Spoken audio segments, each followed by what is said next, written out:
Good morning, everyone, and thank you very much for coming to this session on documenting the refugee crisis. We're very lucky to have an excellent panel to talk about that, all with experience making films in this area. So we've got Roger Graef as the chair, and then Siobhan Sinnerton from Channel 4 Current Affairs, James Bluemel, the series director of the Keo film Exodus, which is being shown later on today, and Ahmad Al-Rashid, who is part of that film, one of the refugees, and then James Rogan here, who is the producer of Welcome to Britain, Refugee Diaries. It's a BBC 3 programme that's going to be following refugees in Britain who are in the system now.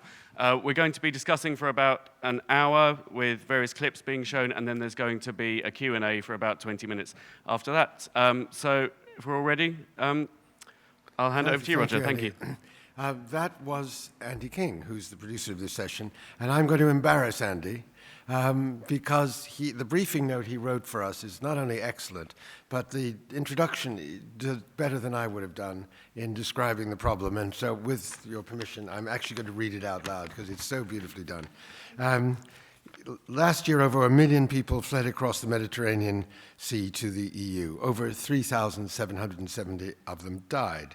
The story of these refugees, from human trafficking and nightmarish sea crossings through to treks across hostile borders and onto asylum-seeking in Northern Europe, is for many of us the most pressing humanitarian story of our lifetime. But for all the size and urgency of the issue, it's only when immigrants are seen as humans that people can start to properly engage and understand the subject, as the reaction to photos of the drowned Syrian 3-year-old Alan Kurdi showed.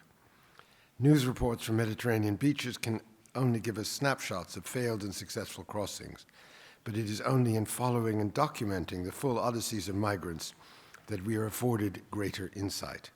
This approach, however, is fraught with challenges, technical, editorial, legal. And that's what we'll be talking about this morning, and moral ones. So I think that's just a brilliant summary of the problem, and I hope the panel will both agree and rise to the challenge of discussing that. And what I'm going to start with is actually, just the point that Andy's making is the human story. And Ahmed, will you tell us where you're from and how you got here? And then we'll see some of James's film, which is on at 12:30, 12 o'clock? 12 o'clock at Showroom 4, is it something? Does anyone know? Claire, you must know. Where is it? You don't know? Okay. All right, we'll look it up, for God's sake. It's an Exodus I should have done. Anyway, Ahmed, tell us. Thank you so much for the introduction. My name is Ahmad Al-Rashid. I'm a Syrian kid. I'm coming from Aleppo. I think it became famous for the wrong reasons now. It was a very difficult journey, and I hope that you get the chance to watch it in the screening after a while. It was an appalling journey for me. I was very lucky to get most of the journey in a documentary so you can see it, because my journey is one of the millions of the Syrians who made the journey. So it's getting emotional, but I really hope that you watch it and you can understand the human side of it. It's not like you every day watch it on the TV, you listen on the radio, but when you give it like the human side of the story, then you became involved in it, the personal side of it, you know. Ahmed, just quickly, how did you get here? I had to cross, from Turkey to Syria. So this included human traffickers, smugglers, dinghies from Turkey to Greece. In Greece, I got a fake passport, so flew to Marseille, and Marseille in Calais. Spent about 2 weeks in Calais. They were the worst days of my entire life in Calais. From there to Germany, from Germany to Denmark, and from Denmark in the back of a car on a lorry to the UK. Right, and James, when did you find Ahmed? Met you on the islands, on the island of Kos. Nice island. So you'd already got to Greece by that time?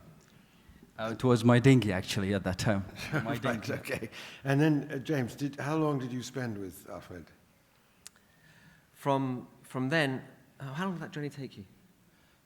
Took me about 55 days. To get that far? Yes. Right, and then? No, from where? Well, from the first step to the last step, it took me about 55 days. All in all. From Syria to the UK. I see. Okay. Right. And how many days from when I met you to UK? It was about 1 month, roughly. All right, so I was with him for a month. So you spent a month. Yeah. And what did you shoot? How did you kind of approach him, and what did you shoot it on, and so on? Well, Cos was chaotic. It was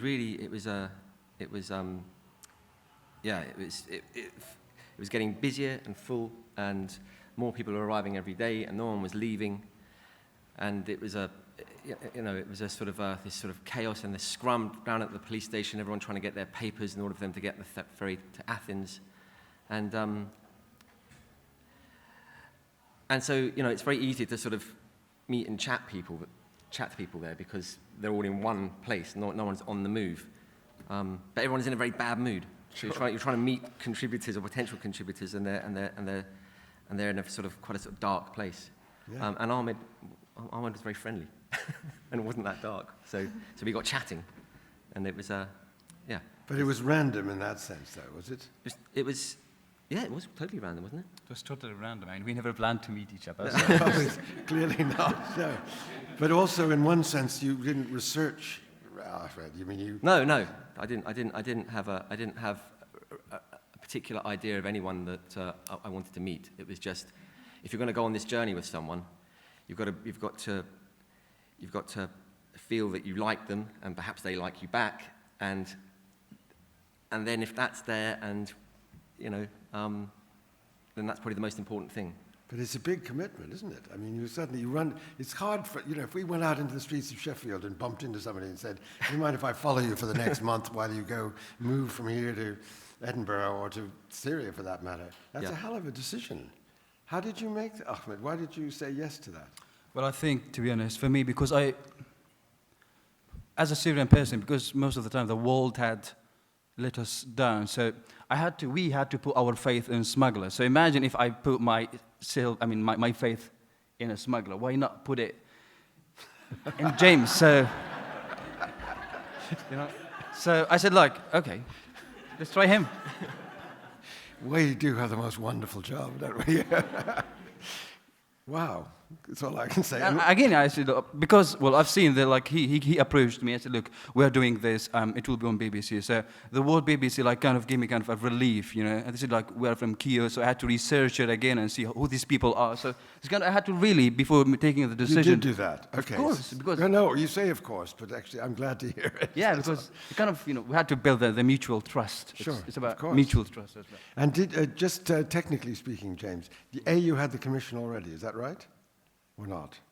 Yeah, we had the commission. You had the commission? Yeah. And so in that sense, you were just looking for the person to make the film that was already agreed, but you wouldn't know what it was because you hadn't done it yet. That's an adventure for the commissioners as well. Yes, Claire? That's right. Sounds pretty good to me, actually. Well done, you. And then, what were you carrying the camera with you at that moment as well? Were you sort of wandering around amongst all these people with a huge camera? Yeah, I kept the camera visible. It sort of identified my role quite well. Yes. So when I think I probably met you. I had the camera. Yeah. I did. Yes. Yeah. That breaks a couple of rules too. I think it's very interesting. Really very interesting. Andy, can we see a couple of the clips from Exodus? I think that'd be nice to sort of build on that story. It was a bit, yes. Explain, James. All right. Okay. So yeah, that Roger was correct. That wasn't Ahmed. So we didn't just do Syrians. We went to Africa, and we found Africans traveling up through sub-Saharan Africa into Libya to cross into Italy. Elijah was one of those people. And in order to film this story, I wasn't following them all the time. We gave them telephones to record onto, if they didn't already have that sort of technology, to record their journeys the way they saw them. And what I liked about Elijah's sort of initial recording out of leaving Gambia, you saw he was sort of filming out the window, noticing things that he found interesting, like the changing landscape, and the greenery of it, the food that he was doing. And that was all sort of seen through, that was filmed by him, seen through him, sort of directed by him in a way. And And I think there was something sort of quite charming about that. Very, very interesting, yeah. That's useful. But not related to Well, what no, we just it's talked about. helpful.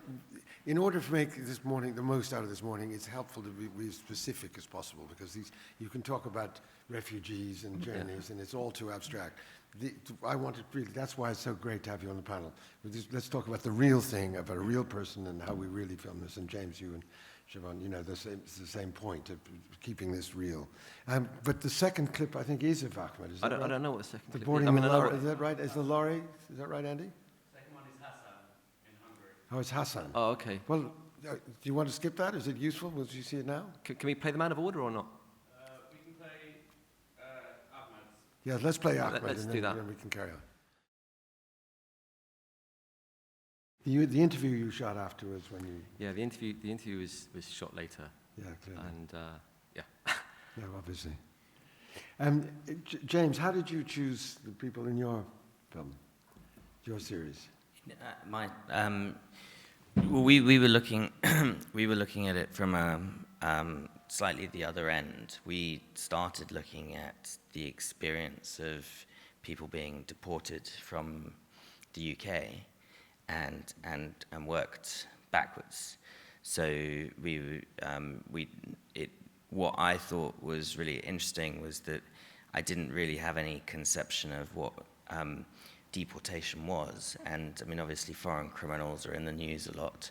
So we started there, and we worked back to the idea that we would make a series of shorts that would document people from arriving to the point of residency and beyond, or to the point of deportation, the experience in the UK. So the way that we did the casting was we reached out to all the NGOs that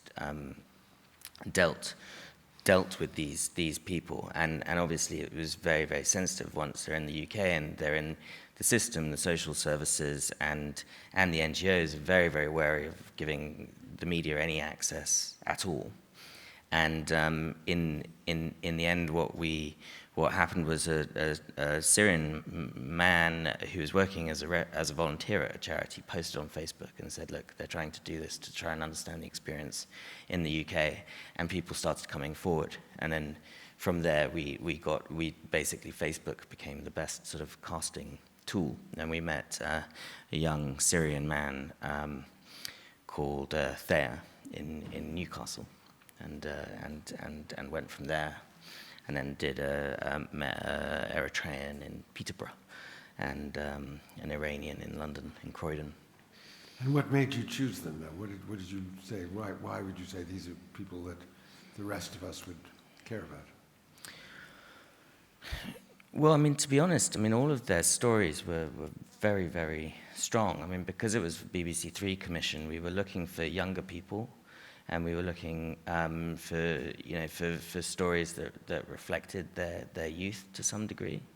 So, I mean, once you, I mean, from a filmmaking point of view, and I'm sure the others have had this experience, is once you hear the stories and the reasons. I mean, there was a big central question for me, which is that a lot of the frame of the debate here was like, what should we do? And the politicians talk about what should we do? How do we stop the problem of immigration? And to me, it was very much like, what can we do? What should we be doing? This is a huge moral test of our time, and our country. And so when the criteria was that for Syrians, basically, residency is, I mean, I don't want to missay this, but pretty likely that a Syrian arriving in the country will get residency. For an Eritrean, I think it's, even though Eritreans up until very recently have been the biggest immigrant group coming in, it's not that likely, I don't think. And the Eritrean groups, sort of civil society groups, were sort of saying, why aren't you telling our story? So it's jeopardy, is that right? You're saying, in a sense, you were looking for different degrees of jeopardy, but being whether people would stay or not. What we were looking for was a diverse representation of the kinds of people who are going through the system at the moment. Personalities? I'm trying to be quite precise. Yeah. Are there categories we're talking about? People who are vulnerable, people who aren't, people who we like, who don't? Because there's so many different ways of choosing. Yeah. Well, I mean, the criteria is under 30, from a variety of different countries, and with stories that would potentially have different outcomes. Okay, fine. Now, in the case of Children on the Front Line, that was the director, was it? I mean, how did that? Tell us about that, and then the sequel.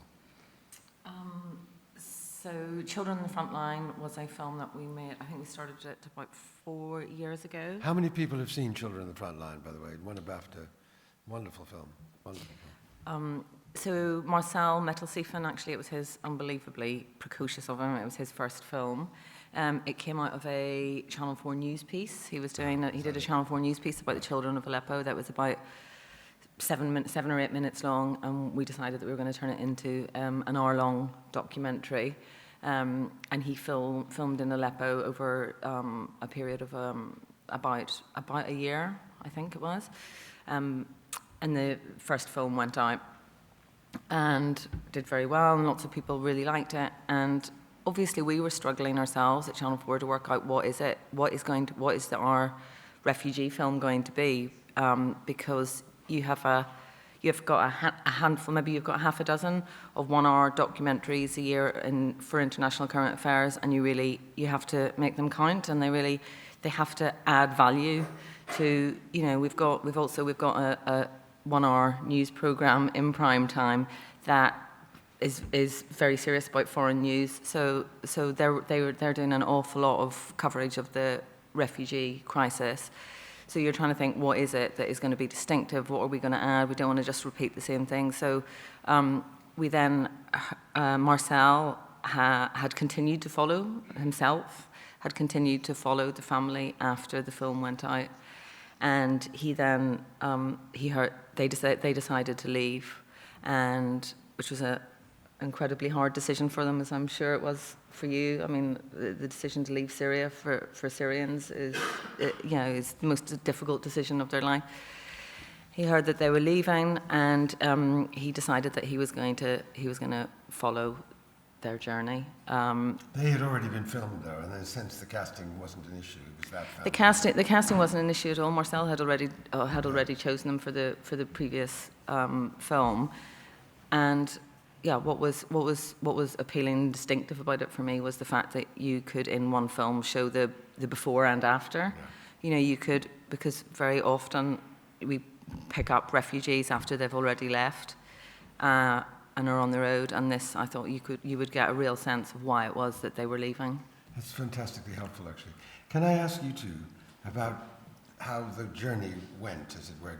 Did the presence of a cameraman help you, or did you ever feel he was in your way, or was he somebody that protected you from the guns being pointed and so on, the way the guy said in Ghana? Well, to be honest, sometimes we had really very good times with each other.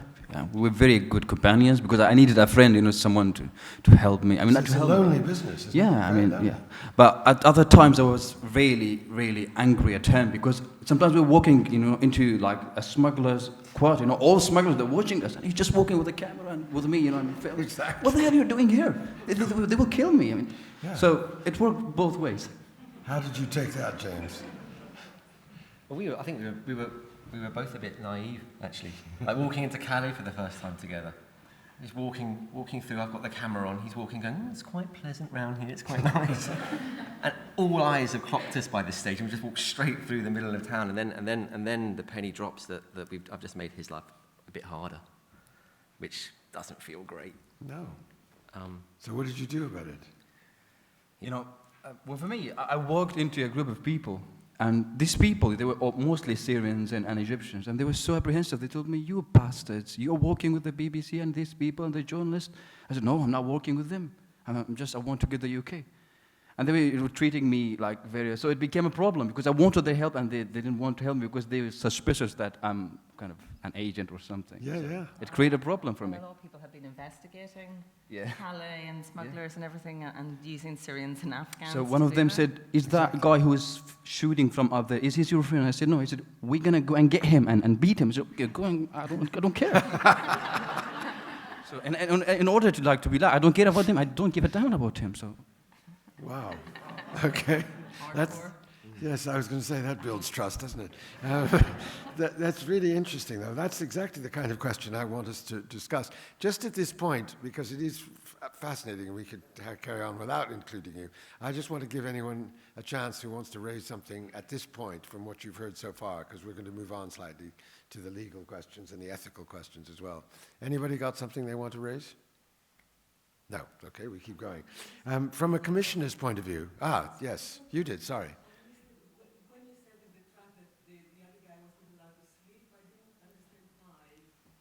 Why couldn't they sleep in the truck? Because we were in a port in the Denmark, and the report, the port was fit with all sensor detection machines. And we were surrounded by police. And when he sleeps, he was snoring, and the police will listen. They will come and they catch us. They will be fingerprinted, and they will be sent back. So we'll lose the money, we'll lose the passports, we will lose everything. So we'll start from scratch. See, I'm going to sound naive now, James, but every time I see one of these films, I try and put myself in your position, and I frankly can't do it. It's so scary. It's so hard. It's so hard to imagine giving up everything. What were you doing back in Syria? What was your job? I was an English student. I was studying English at that time. But when I moved, I worked for the UN in the Kurdistan region of Iraq. So I was working with refugees. Right. And you have a wife and 2 children, is that right? I had a wife and a child at that time. They were still in Aleppo. They were stuck in Aleppo. They're still in Aleppo. Well, and they got here about 1 month ago. Oh, well, wonderful. So, congratulations. Thank you very much. I'm pleased for you. But it just feels so extreme, really. I can't think of anything else that we have in our lives that's equivalent to that. It's so extreme. What did you feel, James, when you watched this happening? Did you? Well, I knew that was happening. That he was about to get into that lorry, and I knew that he would let me know if he was successful or not. And what I didn't know was it was going to take 3 days. Yeah. And I'm just sitting at home, sort of waiting for a call now, and it's not come, and it's not come. And it gets very tense, and well, he could have died, of course. He could have that's what Yeah, that's what you're thinking. You're thinking shit. Yeah. This is and how do you what do you do about that? Quite. And then then I got a phone call. You weren't too sure where you were. You go, I don't know where I am. Worked out he was near Grimsby. He was near Grimsby. Well, amazing. There's in the film that James produced and I exec produced, which is on at 12:30. If you don't get to see Exodus. There's Mozambique is kidnapped in Pakistan, and he calls his father from the back of the boot of the car where he's been kidnapped and whispering, saying, "I've been kidnapped and arrested. I don't know why." And again, with technology, this gives us completely changes everything. I mean, it is astounding that phone call could have been made. But James, you used a proper big camera to shoot this. Why did you do that? Well, for some of it, yeah. I used a FS7, which is a big camera, heavy camera, too. And that's because everyone shoots on C300s and they look really good. They've got nice lenses, and if you shoot on a small camera which isn't one of those, it just doesn't look as good. And we're competing in that field now, so I had to, and I don't like using C300s.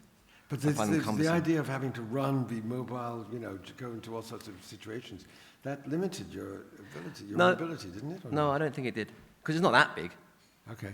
It's not. I just found that an interesting choice. And then when it gets to places like where you hand over to where I don't go, which is when the back of lorries, when refugees are having direct contact with smugglers, right? Then that's when you hand over to the mobile phone technology, and it's up to Ahmed to work out when he wants to get that out on. Did you have any technical requirements for your film on that score or not? Well, with basic technical requirements, but obviously you have to be flexible depending on the situation and what you're filming. I mean, I think it's interesting what James just said. Don't want to get too much into the detail, but the C300 has become a massive problem for people doing this sort of work because everybody expects Now you want it to look that good, but it is really difficult to shoot fast-moving actuality on, or a lot of people find it difficult to shoot fast-moving actuality on. So you prefer it to look fantastic, of course you do, but you have to understand that sometimes people have to grab what they can. Yes, I'm interested that there's still that pressure, because I think as the technology shrinks, that I would go in that direction. James, what did you use? We used a combination of the C300 and video diaries and mobile phone footage. But the advantage we have, obviously, is once they get to England, it's more limbo and stasis than fast-moving actuality. It's kind of quite the reverse. So that wasn't a problem for you. It wasn't a problem. Ahmed, when you were shooting with the phone, was that something you'd remembered to do? Had you discussed with James how he would like you to shoot it and so on? Was there, did you see yourself as a cameraman of your own journey, or just do this? To be honest, the first idea of documenting it, before meeting James, I wanted to document this because I had a wife and a child still stuck in Aleppo, and I wanted to make this journey. Right. And I gave my brother the password to my account. So I said, look, I'm going to make the journey. In case I lose my life in the sea, please pass the password to my wife and to my daughter, so they see me, what I've done for them, And I was very lucky that I made the journey. I was lucky to pass and cross, and I've escaped death many times. And when I got to Coast Island, I met James.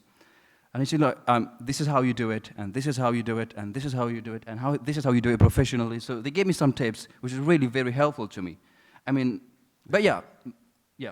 No, because it's interesting that at the most stressful moments that you wouldn't expect somebody to say, just hold on a minute before you shoot me. I needed retake of that, Yeah, it was a problem because most of the time, you're dealing with the smugglers, you're dealing with border control. Exactly. So the camera is a big problem. It's Exactly. really a big problem. I know people who have really been beaten. I remember when I was in Turkey, there was an Iraqi family. They were just taking pictures, They were beaten, they were bleeding by the smugglers because they said, you're going to give this to the police. So the camera was a big, major issue. That's exactly what I thought. Now, here's a question both for you, Siobhan, and Claire, and James, whatever it is, both as the company person, and Jane from Keo. Is there an ethical problem in making these films? And if so, what is it and how do you address it? In terms of both compromising their safety and possibly being accused of helping them, illegally get through and so on. I think the normal rules apply. Obviously, you've got duty of care to these people. It also depends who it is that you are dealing with. You might be dealing with people who are very traumatized. If people have been under bombardment in Aleppo, asking them to relive all of that over and over again is really challenging. You have a lot of unaccompanied minors, which is another major issue on that, particularly on that route. We've got issues around consent, but I think you have to trust that. You select people like James because you believe that they're going to exercise that to the best of their ability. But do you have meetings with the legal department and so on to actually discuss, health and safety and all the other issues? For us? Yeah. Oh, yes.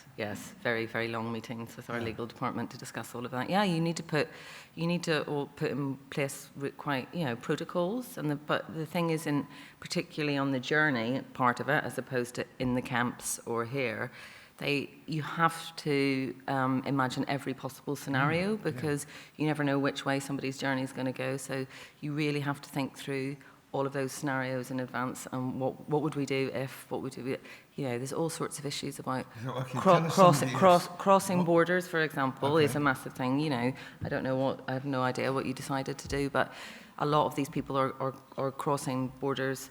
They're not getting their visa stamp, they're going across illegally, and if you are trying to follow that journey, do you decide that you're going to go in with them or not, or do you have to go through legally and meet them at the other side? There's so many things.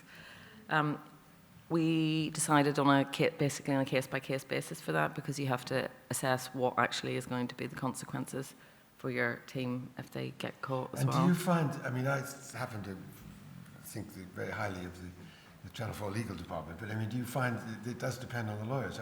Do some lawyers, are they more relaxed about this than others? Yes, some lawyers are more relaxed than others, definitely, but it doesn't totally depend on them. I mean, it absolutely is a conversation between them and us, really.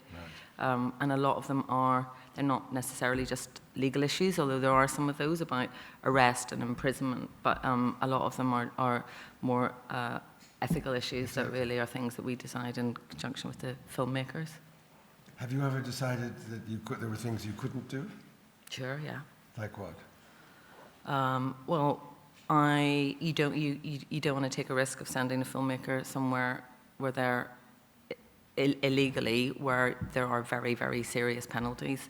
If they get caught and you think that there is a likelihood that they will get caught, obviously you couldn't do that. You know, where you think that there's a likelihood that they're going to go to prison for 20 years, you're not going to do that. I mean, one of the things, I don't know how many people, I'm just going to quick test. How many people have heard of the Rory Peck Trust? And Rory Peck, oh, good, most of you have. Because Rory Peck, you know, the people who do the Rory Peck stuff don't ask, they go, and then they sell you the footage afterwards very often, right? Well, I'm actually a trustee of Rory Oh, Peck. are you? Oh, Yeah, good. yeah. I'm glad. I think, sorry, am I wrong about that? Yeah, I think so. So the Rory Peck Trust is an organisation that provides practical help and support to freelancers who do this sort of work. It gives them bursaries to do safety training. So actually the Rory Peck Trust is about trying to get people to operate as safely as possible and not get arrested and not go herring off into the Syrian borders without knowing what they're doing, or putting, you know, communications plans in place so that if they go missing, that nobody knows where they are and all of that sort of thing. It's got a website with really good resources on it, and it also, if freelancers get into trouble, it helps them out. Okay. Does anybody have any questions about this legal and ethical thing? Yes? Oh, about something else. Okay. Sorry, there's a mic just coming. I don't want to interrupt that, but I wanted to ask James Rogan if he has something to show, because I'm very interested in the project as well. Is there any visuals, or does everybody knows the film? No, it's not yet to you. Yeah, I mean, if we're at that stage, No, do you want we're to come not to quite that? at that stage. I think we're going to show something. Okay. It'll We'll come. get on to that, but I just want to make sure that this, because I think the legal and ethical area is something that tends to get buried once the film is made, but in a session like this, it's really helpful. Yes, somebody has got a question. There are two questions here, please. Thanks. Thank you very much. Just a quick question for Ahmad. Did you have any agreement with James, or did you write anything? I mean, obviously, it's such an incredible relationship you developed, and it had to be on trust, but... We literally don't have an agreement. We have an agreement, but it's an unwritten agreement, you know. We just had to trust each other. That's it, you know. Like the first time I met him, I've given him pictures, like I've shown him pictures of my wife and child. I said, look, these are my wife and children. And he said, look, I promise, if they don't get out of Syria, I will never ever show it, you know. So I think it's... Sorry, you mean if they don't get out of Syria, you don't want the film shown, or the no pictures? I don't want their pictures to be pictures shown in the right, documentary. okay. Right, got it. And again, it's like... he said, we'll never show your name or which part of the country you're coming from. And again, recently, I mean, before they said, before we put it, before it's out, we'll make sure that you come and you watch it. So if you got any comments, so we edited, we changed it, so you are not in any troubles. And the last thing was, 3 weeks ago, they approached me, Keo Films, and they said, we got an immigration lawyer, so he's going to watch the series before it goes out. So if there's any legal issues, they will change it. So you are on the safe side. So I think this was the agreement. I mean, you don't have to an agreement, you signed and everything, but so you got the trust, you know. That's a really good question. Jane, where are you? Sorry, just a minute. Jane? I can't see you. Oh, right there. Yeah, did you have to show this? Did you see the footage early on and say, yes, I'm happy with Ahmed and so on, show it to Claire and so on? How did that happen? What happened after this agreement? So yes, we do of course have our consent form signed. Don't worry, Claire. We always knew that once people had got to a country, whether it's Britain or Finland or Germany, then we didn't want to jeopardize their asylum claim. So we have been talking to asylum lawyers in Britain, in Germany, in France, in Finland, to make sure that what we are showing is not going to jeopardize their status, whether they're waiting for asylum or they have leave to remain. And did you get approval from the BBC for the choice of character and the agreement? Did you get to show it to Claire? Did they ask you for your opinion at that point? They did, in terms of the cut, absolutely. No, not in a cut. No, I mean at the point at which they were going to carry on filming and saying, this is the story we're going to follow. They told me about the stories, but there was a multitude of stories going on at any one time. This is a kind of global operation. So some of the stories, nobody could tell whether Ahmed might arrive in the UK or might suddenly turn around and say, I don't trust you anymore, James, or whatever. You could never tell what was going to happen. So James and his fellow directors had to follow their noses and work with Jane and Will and others to do their best. There is one other set of people who I think it's quite interesting to consider in this light, which is economic migrants. They're a very important group of people, many of them travelling. They're travelling illegally, and that's much harder ethically to deal with than people who have the right of asylum. And we very much wanted to cover that. We very much wanted to do that because it's a real part of the issue. It's a real part of what's going on. Yes. But it's much harder to film it without getting them into trouble, and it's much harder for them to want to do it because they know they're travelling illegally and they don't want the publicity. And actually, Jane, what did the lawyers say? I mean, how can you protect their position legally? I don't understand. If they've entered the country illegally, how can you do it? Well, once people have applied for asylum, then obviously, if their case is pending, you have to look at what it is that they have said to the Home Office, and that you are reflecting that you're not incriminating them in something else. Okay, just hold on there. Did you tell the Home Office that you'd been smuggled in, that's how you got in? The first thing I got when I get to Grimsby, I went to the police station there, and I said, look, I'm here. And they said, where are you coming from? I said, well, from Syria. And they were just scared. You know, so, oh, hold on a second. They called MI5 and the MI1. So they took me somewhere, I don't know. They asked me about 3 million questions about where you came and how you came. So, yeah, they got all the questions, all sort of questions that you think and you don't think about it. So, yeah, they got everything about me. And they took your phone? Of course, they took my phone for about two months and a half. So they kept everything. Yeah. So had you downloaded the pictures from it or not? No, I had already put them in cloud, actually, for me. Oh, it was on the iCloud, okay. But not the lorry stuff? No, the lorry stuff, no. Not the good stuff? Not the good stuff, actually. No, but that's actually what I'm getting at. Now we see he's snuck into a back of a lorry who was being illegally smuggled. Does that not jeopardize his... No, because under the UN Convention on Refugees, people are entitled to cross borders in any way they illegally, or right. To escape. Exactly, in order to get to a place where they can claim asylum. Okay. So no. Well, that's really, really interesting. Thank you. Yes, there are two more questions. That's one in the front here, and then there was somebody else. Yes. James, I just wanted to ask you a question as a filmmaker. So obviously the two of you kind of built a very close relationship, and I just wonder if the question of objectivity ever came into making the film. You know, when you're so close to a subject, was there any kind of issue, or how did you have that in your mind at all about, is this guy your friend that you're making a film about, or is he a subject, and where is that line, and how do you manage that? Yeah, I think that's in every film. If you're filming long form with people, you build up a relationship, and that, yeah.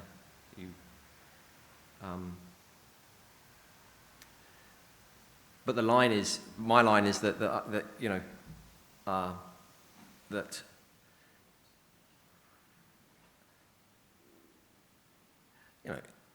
you can help to a certain extent if it doesn't affect what's going on. So if we're stuck somewhere and it's raining, I'll buy him a lunch. Come on, no problem. If I can't sort of buy him a train ticket and push him on. So that's you keep it that side of the line. But also I'm not going to deny him a hot meal, so we do it that way. But you only occasionally bought him lunch. You didn't buy him every meal. No, it's also he's got money. Oh, you have money. I mean, it's not. I have really good money with me, actually. So, so sometimes he'd buy me lunch. Do you have any issues about that, Siobhan? Well, yeah. I mean, certainly it's a big issue, and it's something that in Children on the Front Line, the Escape, we absolutely came up against, because there's no doubt that Marcel. So I don't know whether you want to show a clip of that at some point, because it gives a really good idea of it. But Marcel did give that family.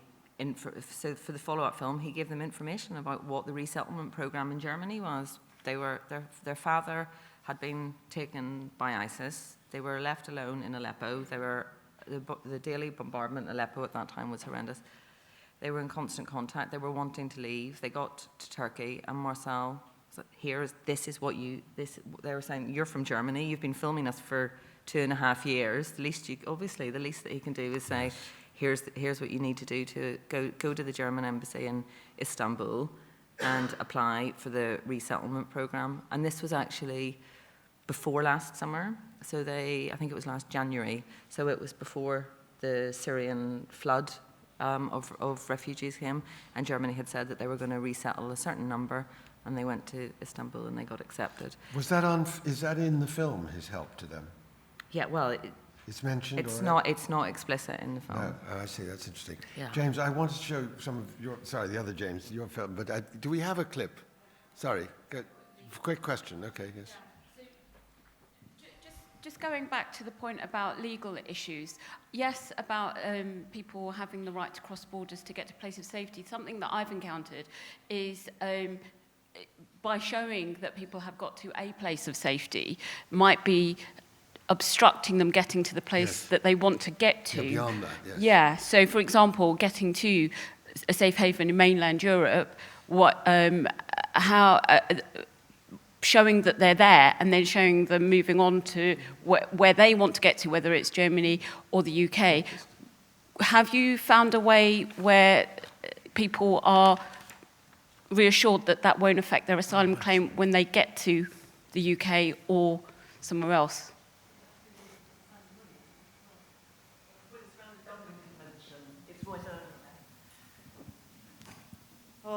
It does all get quite complicated. But essentially, if people are moving through places, then they are entitled to go to somewhere where they claim asylum. If they stop within a country and spend a period of time and then go on to another country to claim asylum within the EU, under the Dublin Convention, the country they claim asylum in could request they're returned to the original place. There is, however, a time limit on that. So if the country where they apply for asylum don't do it within 3 months, then they can't be returned to the first place. It does get very complicated, and it does all depend on whether they've been fingerprinted in that first country. And this is one of the real issues for Turkey and Greece, isn't it, with Germany and the other countries that they just don't want to take them. They're saying, we'll send them back to Italy and Greece and Turkey. That's great. It's lovely for them. Do you want to say anything about it? Well, I mean, really, that I chose that clip because it's to show the transition that people make whenever they leave one life behind and move to another life, and it's the length of time that I think Marcel spent with that family is what made it really unique, that you did see that the period over 3 years. How much of the journey from Syria do we see? They don't do Ahmad's horrendous journey because they're on the resettlement program. So we see them leaving Aleppo, saying goodbye to their grandmother, who they're never going to see again, more than likely. Then crossing the Turkish border to Istanbul, where they have to, illegally, and then they go to Istanbul and they wait in Istanbul for 3 or 4 months to find out if they've been accepted for resettlement, and then they actually get on a plane to Germany, the first time, obviously, any of them have ever been on a plane, which is a bit terrifying in its own right, in a different way from Ahmad's journey.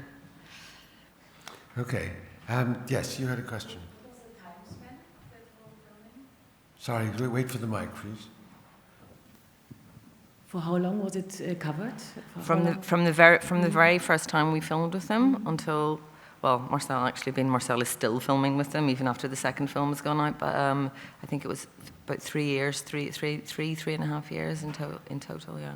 And what is it in the end? A series, multi-part? There was one film that was set in Aleppo and one called The Escape, which is them leaving Aleppo. And that's this film. Okay. Yeah. Sorry, any other questions quickly before we go on?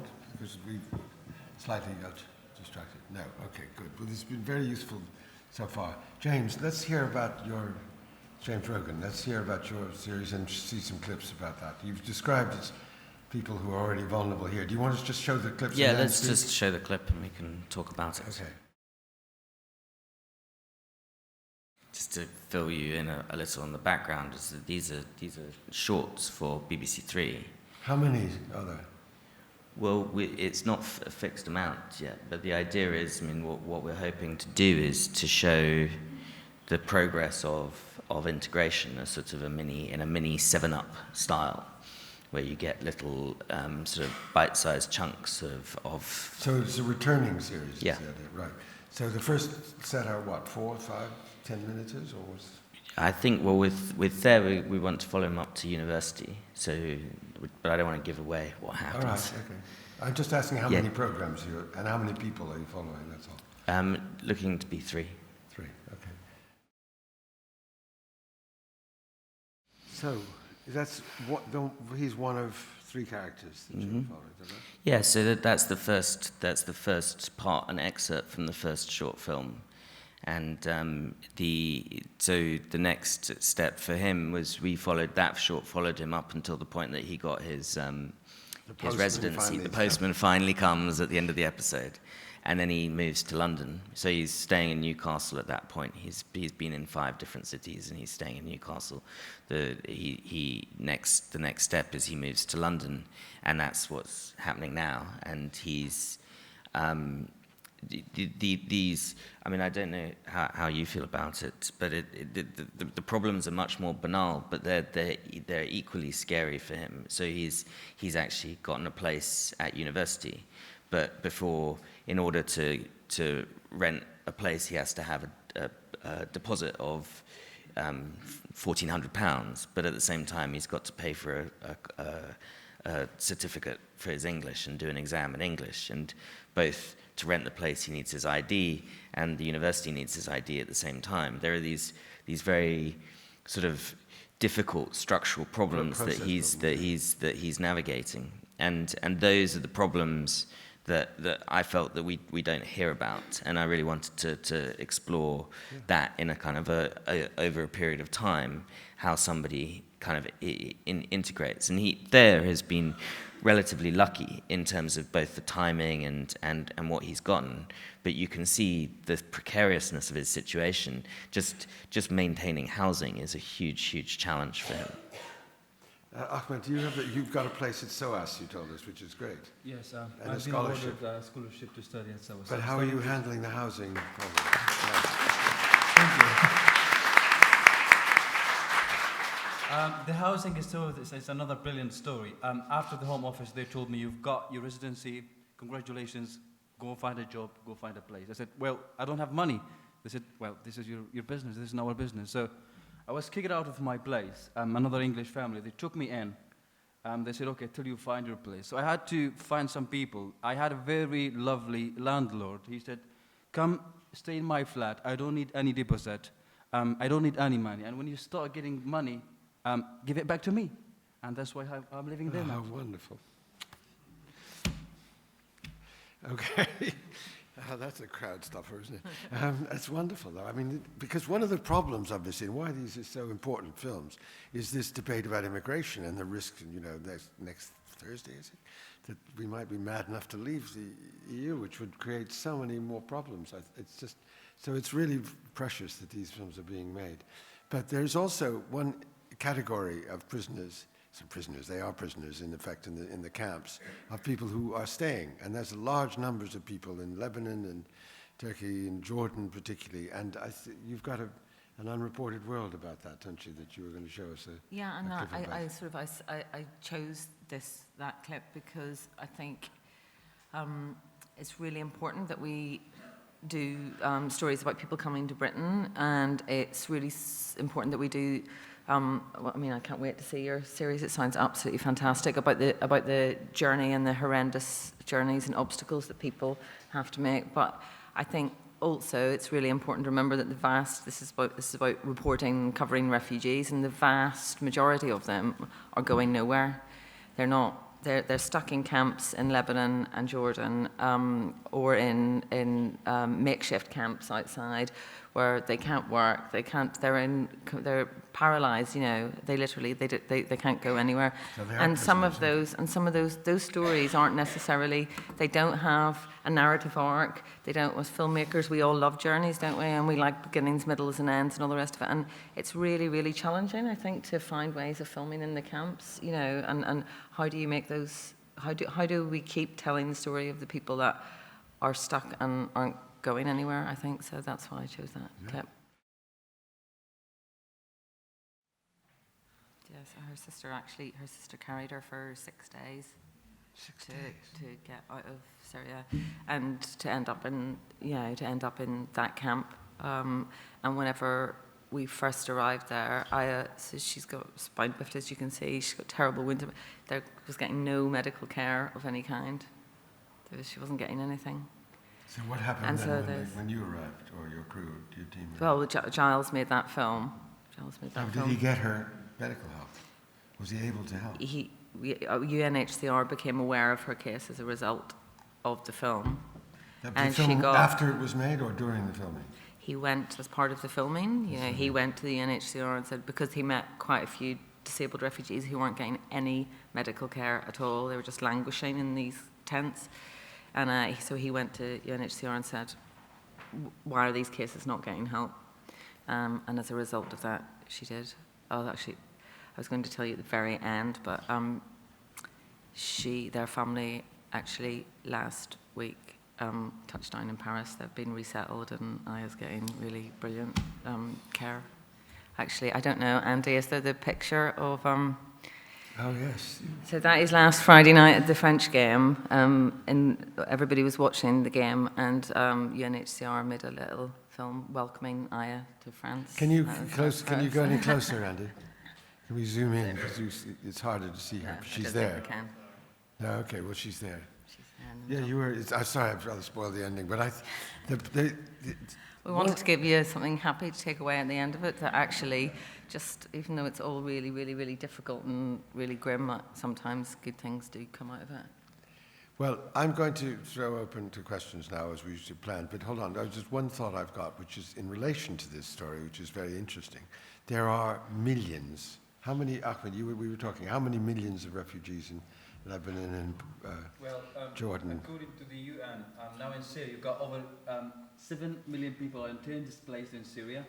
Over 5 million people are taking refuge in the neighboring countries. Over 250,000, lost their lives. Over 1 million persons are injured. And over 3 million children in Syria that are out of school. And imagine, like one in 4 people is a refugee in Syria. So 1 person out of 4 people is a refugee. So and then there's the Palestinian refugees who've been in Lebanon for forever, really. So the question, in a way, I want to kind of share with everyone, and you on the platform too, is hear the story of a number of people, right? That you and this wonderful the girl, and so, and yet we're also talking about a global crisis, and you can't fail to be moved by these stories, but at the same time, you want to try and get your head around the larger picture. And I just wondered, Siobhan, just in your commissioning editor role, the relationship between the individual stories and the wider picture that Ahmed has described, what you see that as.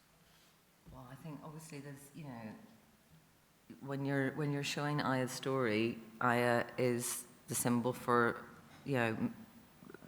hundreds of thousands of children exactly like her, millions of Syrian children. You're not just making the story about Aya, she is representing. I know she does, but then the question is, do you see any follow-up, any further resonance that does affect the lives of everybody more than just her? Well, sometimes there's specific individual impacts, and sometimes, you like to hope. I mean, we actually, on the children on the front line family, we had a screening of that in Parliament 2 weeks ago, and the family came over from Germany and met Yvette Cooper and met Right. Andrew Mitchell, God love them, and you know, you'd like to think that they are in some way, you know, if those people, politicians in Westminster, sit and watch the programmes, you hope that in some way it seeps in a little bit.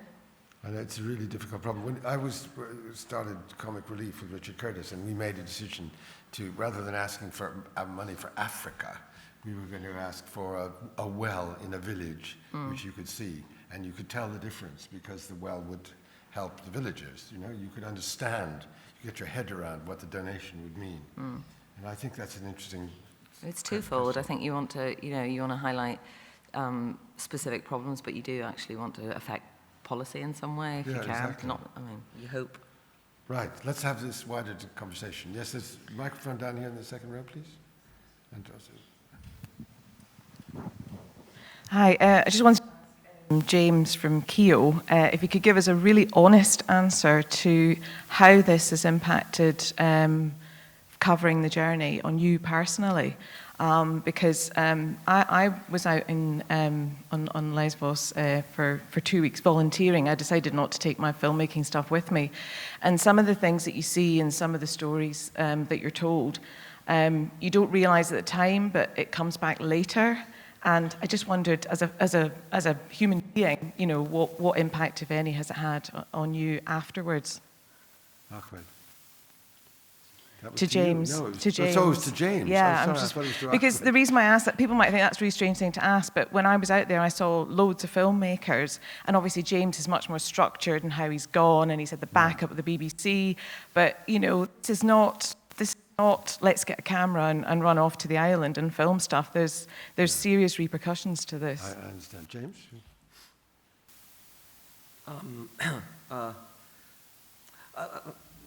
Most of the films I make are in areas which are on you know, you don't come away unaffected. So it was just another set of shit I've got to see and deal with, and that's okay. I'm used to that. What I found helpful about it is, I don't know. I mean, I was going to say something like, you know, you can see the humanity in it, but I don't know. I just deal with it. I don't have an answer for you. Sorry. Just wondered if you've had any kind of, you know, help from the company in terms of getting. Yeah, I have, yeah, of course. Support is always there. Yes, which is nice to know. I don't know. I guess everyone deals with it differently, and I deal with it by not talking about it. Fair enough. That Thank doesn't. you. This is a trauma session yesterday. That's therapy. Could you hand the microphone to the person in front of you? Thank you. Yes, thank you. It was really, really interesting panel, and I was wondering, getting back to what you were just saying at the end of your presentation now, about influencing policies and people. I was wondering whether you are putting together any ways to actually assess the impact of how these films will actually influence or, you know, change the minds of the people who will screen them, if there's anything that you do in terms of this kind of assessment. And I also heard that the BBC was not going to broadcast Exodus before the Brexit referendum, so I was wondering whether you had any comments about that. Yeah, well, they can't, bro. It's not finished. Can move on, James. Yeah. No, but actually, so I can tell you that, and the commissioning editors sitting over there, they're not allowed to influence the government, the campaign, without being completely balanced. And what would that mean? I'm not sure whether the border police or something to balance this film. But you know, there are election rules, particularly a couple of weeks before the election. Isn't that right, Claire? Yes. Right. Okay. There was somebody else that. Yes. This might seem like a mischievous question, but the only time I've worked directly with refugees, apart from kids in school. We can't hear you, sorry. It was on.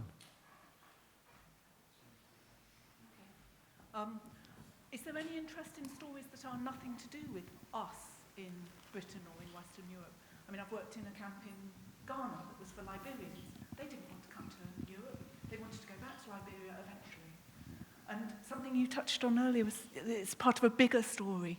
But I presume that broadcasters in Britain aren't going to be that interested in the stories that are nothing to do with Europe. Is that true? Or I'm not trying to pitch a story, I'm just interested. Yeah, fair enough. No, that's not true.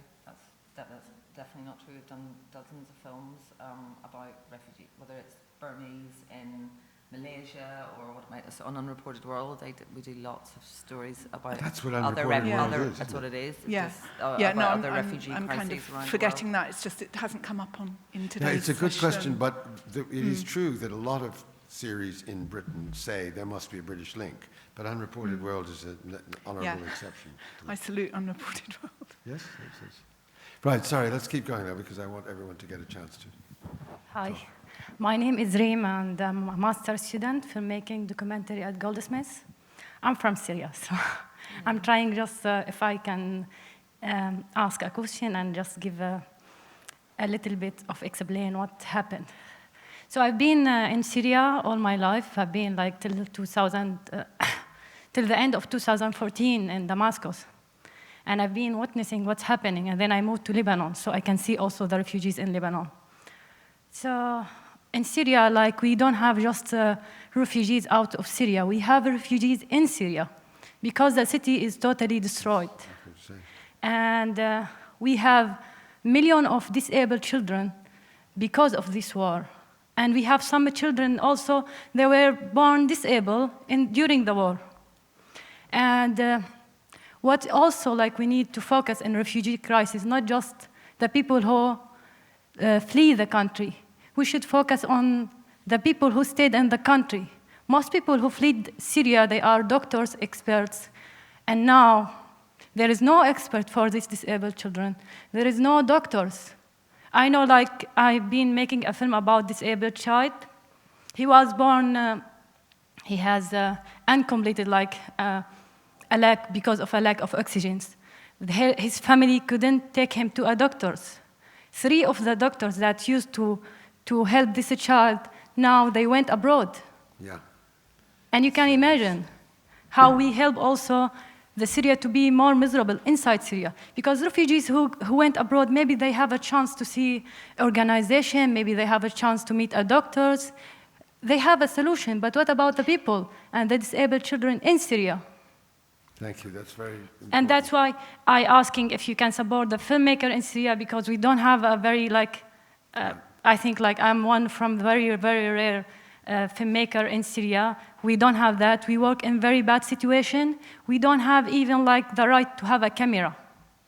So. Right, that's very, do you want to? We are working with filmmakers inside Syria still. I mean, it's become impossible to send people from here to Syria, but we are working with the few and very brave Syrian filmmakers, and some who aren't filmmakers, who've just taught themselves to be filmmakers, who try to still document it from inside.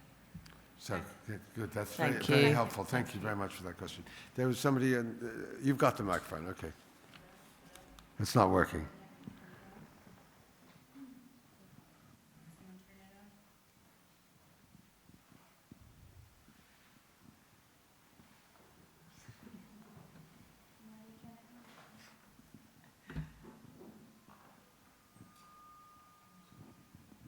Hello? Yes, good. That's okay, fine. no, sorry. I think all of the films were really moving, all of the extracts, and very humanizing, and that's really, really important. But I want to ask again, maybe from the other filmmakers, this question about the bigger picture and how do you balance giving, you know, the context versus the personal story? James Rogan. Well, our films are specifically short about the experience of these people. And I mean, in all long-form observational documentary, you have this question of balance. I mean, whether I'm filming with British Airways, you know, it's like if you follow a cabin crew member for a year, you're going to humanize the process of being cabin crew for British Airways, and it's very difficult. Talk about The Confession. I think that's more relevant in a way. With The Confession, The Confession is an extended interview with Mozambique, who is a former Guantanamo prisoner, and so a very controversial character. And we decided to make a film in which it's a 90-minute interview with him, interspersed with archive that counterpoints and challenges his story. Again, it's very, it's a perspective, his perspective, just like their perspective, is a perspective that one might say is often marginalized. And I think it's the duty of documentary makers to bring perspectives to the fore. And we do have to provide context, we do have to make sure that they're accurate, we do have to make sure that that everything they're saying is true. But I think that in the specific question of balance, you can look at balance across a range of programming and say, actually, do you know what? Nigel Farage is on TV every night at the moment saying that immigration is bad. So within that, if there's 10 minutes on BBC Three where it's a refugee's story and he's telling us that story, I think that's legitimate, and I think the balance is about the range of programming rather than the specific 10 minutes sort of saying, actually, maybe this isn't a good thing that Thayer's here. It's not that's not his experience. His experience is first person, and that's what I consider our job to be. James, do you want to say anything else on that? Do you want me to? No, I mean, you don't have to. No, not my cake then. No, okay. Does anybody from Keo want to say anything about that? Or Claire, to throw in this question of wider context? Jane, do you want to say anything? Or Will? I mean, I think, we tried throughout the films to give the context that the individual stories speak to. Say that again, it's recorded. So. I think, throughout the films that we've made, we've always tried to give the context that the people are leaving from or where they're going to. And, obviously the individual stories speak to that bigger picture. And I think we are, this story is not going away. We know that this is not the end of the migration crisis, so we are thinking about what we can do next. There is a point, if I may, Madam, as a filmmaker myself, the single story is meant to stand for much more. And if you take too much time of the single story establishing the wider context, you lose the intimacy with the participants. And so it's always a tension that we have in our documentaries, especially observational ones. Next question, please. Yes, in the middle there. Thanks. Just a quick question to each panel member, if they could just a quick statement of what their greatest worry of what their work will do and what their greatest hope of what their work will do. That's a lovely question. Let's start with you, Siobhan. Obviously, you mean in this context and in relation to films about refugee reporting. I suppose the greatest worry, I suspect we'll all say the same thing, is that you end up getting them into trouble, or there's some slight inconsistency in the story that for legitimate reasons maybe, or illegitimate reasons that they say to the authorities, and that your tapes then get called up and their application fails as a result. A legitimate application fails as a result of some little inconsistency that's on your rushes. I mean, it's such high stakes, isn't it? So. That's a really interesting question. Are your rushes ever called in these cases when the asylum? Yes, do you know? And would the BBC allow that if they asked for them? They'd have to get a court order, don't they have to get a court order? Yeah. Have they asked for that in any of these films yet? Nothing. Not from you? And from you? No. Okay. James, what's your biggest hope for the film? Well, it depends. It depends on what the film is trying to achieve. It would be nice to see. We're obviously all meant to be impartial. It would be nice to see the UK taking, some of the most vulnerable Syrian refugees. They're not taking very many at the minute. Right, James. I suppose my biggest fear would be that it's both sides of the coin. So my biggest fear is when the film is broadcast that we make a situation worse for the contributor. So we talked about this about how far to reveal where Ahmad is living at the moment. Now, I can't imagine anyone is going to dislike him very much, but you can't tell, right? So you don't have, once it's broadcast, you lose a certain amount of control. And that's, we've all made films where you sort of feel that didn't work out quite as well as it should have done for the contributor. So that's my biggest fear. And my biggest hope is that it does work out well. And people do feel sympathy and feel moved to perhaps change a few opinions. Ahmed, do you want to express a view about that? Well, the fear, well, we're constantly living in fear. So honestly, I mean, they say like, stones and rocks will break my bones, but words won't do anything for me. So I survived like this. We survived as so having some comments on Facebook or someone talking on the TV about the refugee crisis, it won't kill me. So I'm fine with it, to be honest. The only hope that I really hope that people, when they watch this or other documentaries, a lot of people trying to do something about that. At the end of the day, you are a human being. It doesn't matter if you support the Tories or you support the Labour or whatsoever, your agenda or your background. At the end of the day, you are a father, you are a mother, you are a brother, you are a sister, you know? And really that we just need to look at the human side of it. I mean, that's it. Right, James? I think it's the same. Are you worried that you're going to hurt people? You know, that's. But I think it's very important, and my hope is that people can see the experience, so that the point is whether you're for or against refugees. I mean, it does seem such a strange question. I mean, it's you know, the point is that the experience is happening, and I think that if you are, you know, if you sit next to somebody like Ahmad, you know, it's very hard not to say, okay, well, this is a real problem and something needs to be done. One last question. Yes, near the end there, please. Is it on? Yes, okay, sorry. I did a story about economic refugees in Ghana. So the Netherlands have a program where economic refugees can get sent back, or well, if there's a voluntary return, they get money to start a business in the country they're coming from because it's seemed as a safe country.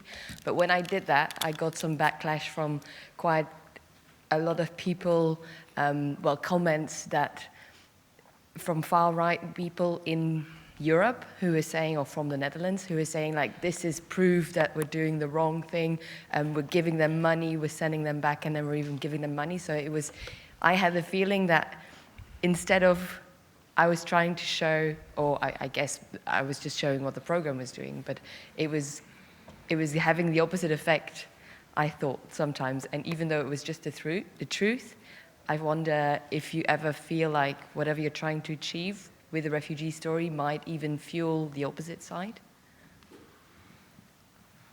Right, we'll start with you, James, this time, and then with Siobhan, yes? Yeah, I mean, that's possible, but I think that storytelling has its own integrity, and you have to ask yourself why you're doing it and what you're doing it for, and make sure that you ask your contributors why they're doing it and what they're doing it for as well. And you know, if they're approaching it with integrity and you're approaching it with integrity, generally that's your safeguard. It's a personal safeguard. It's not a legal safeguard, but I don't know how to do it otherwise. And I would like to say at this point, obviously, I'm the executive producer of this film. We've got Katie, who's producing it here, and Jack Collins directing it. And so there are a lot of people involved in these relationships and making these decisions. And it's difficult. It's hard to make the right decisions. Working with Roger, when Roger exec films for me, it's very important to have an executive producer who sort of says, yeah, that's okay. You're doing the right thing. It might not have had the right results, but you are doing the right thing. You can't be perfect. We're all human. I don't know if this answers your question. James, you can't do anything to, you know, the especially the far right will twist anything. And I mean, I made a film about Romanians, and I remember looking at the forums afterwards and, you know, just reading the comments, and you think, you know, one of them was like, you know, how much he hated Channel 4 for making him have sympathy for these people now. You know, what can you do about it?